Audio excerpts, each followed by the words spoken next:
I know a guy named Chaz who was addicted to drugs for about 10 years.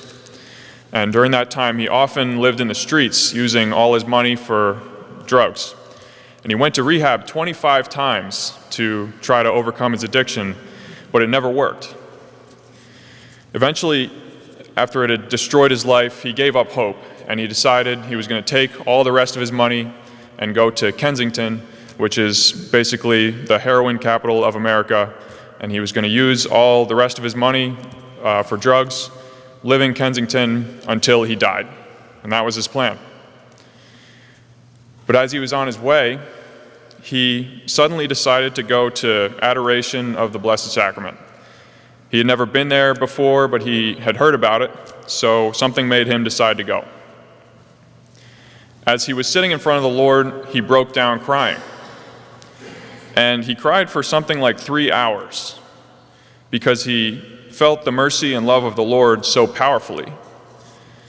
And when he walked out of that chapel, his addiction was gone, and he has been clean ever since.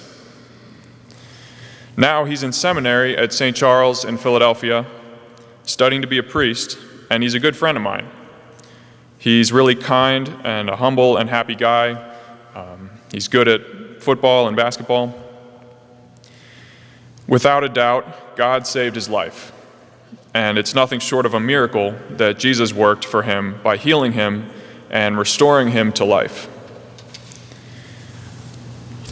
Today, we heard the story of the Good Samaritan, where a man is robbed and beaten and left half dead on the side of the road. And the Good Samaritan himself has often been identified with Jesus because Jesus is a compassionate healer. But we can identify with the man who was half dead on the side of the road and healed. We have also been healed by God. He hasn't been afraid of the ugliness of our sins because he sees us as we are, as sons and daughters created in his image. So he has healed us and restored us to life, and he will continue to heal us if we let him. In this tabernacle is the same Lord who worked miracles in Israel and the same one who freed my friend Chaz from his addiction. He has already done more for us than we can imagine, especially because we come and receive him in the Eucharist. Sometimes it's tempting to think that our lives are pretty much under control because of what we have done, because of what we're doing. We're praying, we're going to Mass, we're working, and so on.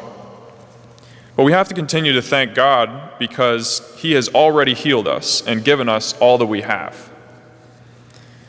It can be hard to see what he does for us, though, so let me point out an example. I'm convinced that self-centeredness is the worst kind of suffering, worse than any sickness and worse than being half dead on the side of the road. If we turn in on ourselves, we cut ourselves off from God and other people so that we're isolated. And that's a terrible place to be. But God is love. He's the source of all love. So he frees us from our own selfishness.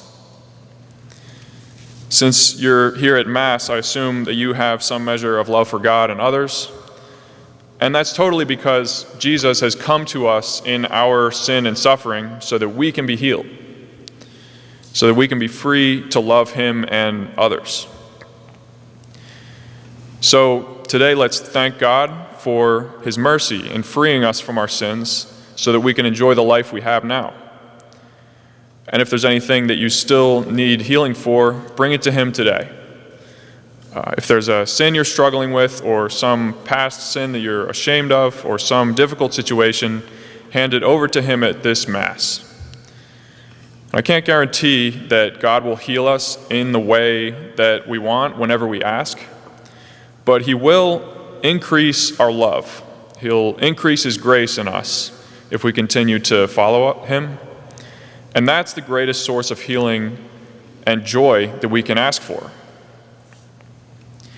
Christ in the Blessed Sacrament is the source of life and healing for the world. And he has healed us. although we don't deserve it. He has restored us to life, and if we continue to follow him faithfully, he will continue to bring us to a deeper joy, a more abundant life now and in heaven.